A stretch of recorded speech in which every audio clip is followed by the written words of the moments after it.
जोठी भक्त सुरक्षित नुहंती, प्रभु सुरक्षित नुहंती, साधारण लोक सुरक्षित नुहंती। आ जो घटना उपरे आमे चर्चा करुचे माँ पुअर संपर्क को लेकरी माँ पुओ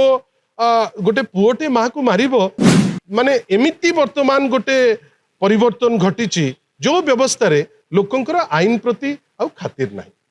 मते तो कष्ट दउची ए विषय आमे चर्चा करुचे पुणी गोटे एमिति दिन जोठी प्रभु श्री जगन्नाथ को विषय चर्चा न करी आमे गोटे माँ रो माने पुरी होची भाबर सहर गोटे माँ जे ताकू ता पेटरे रखिकरी जे जन्म देइछि गोटे माँ जे लालन पालन ठू आरंभ करी कौन जे नकरे तार किसी व्याख्या करी होबनी से माँ को मारिकी पोती दबा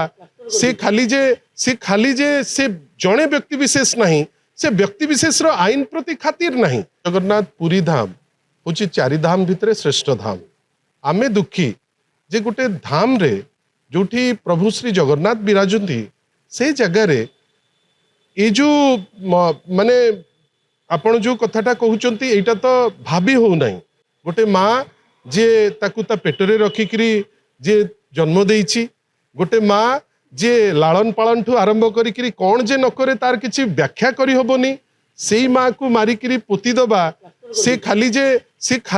से जड़े व्यक्ति विशेष नहीं से व्यक्ति विशेष रो आईन प्रति खातिर नहीं। और तार गोटे कारण अच्छी आपण भावंतु तो पुरी रो बड़दाण्ड रे आमे कहचे सबुठारु बड़ दाण्ड ना पुरी रो बड़ दाण्ड बोली कहचे जो बड़ दाण्ड उपरे खजा को लेकिरी दी दिन तले जो रक्ताक्त संघर्ष होता है पुलिस कौन चुप होकर बसची। रथयात्रा बेले ए सरकार मैनेज करि पारु नहीं रथयात्रा प्रत्येक रथयात्रा 3 वर्ष हेलानी गोटे गोटे लोक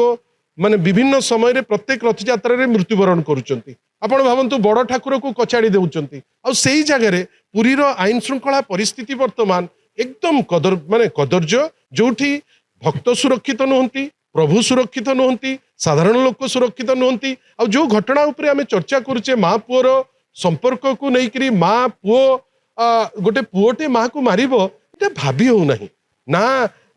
परिकल्पना करी हबो ना तार कारण खोजी हबो। किंतु एटा प्रमाण करुची जे पुरी आउ से पुराणा पुरी नहीं जोटी शांति प्रिय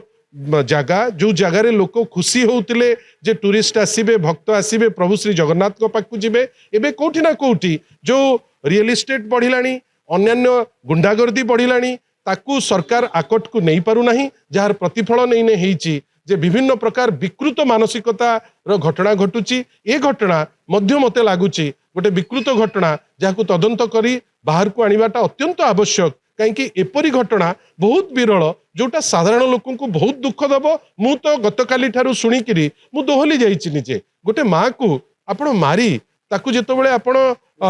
माने प्लास्टर करदेवे ता माने किछि गोटे गभीर घटना अच्छी जो घटना बाहर को आसीबा दरकार न आसिले सिमिलार घटना हुए तो आगु को आउथरे हबो जहा उपरे हमर अंकुश रही परिबो ना। मते तो कष्ट दउची ए विषय आमे चर्चा करुचे पुणी गोटे एमिति दिन जोठी प्रभु श्री जगन्नाथ को विषय चर्चा न करी आमे गोटे माँ रो माने पुरी होची भाबर सहर प्रभु श्री जगन्नाथ थे भाबर ठाकुर। आपण भाविले दियो प्रभु श्री जगन्नाथ तांको भाई भौणी को सांगरे से प्रत्येक वर्ष जाउचंती साधारण लोकंक पाखु से जाउचंती माने 9 दिनात्मक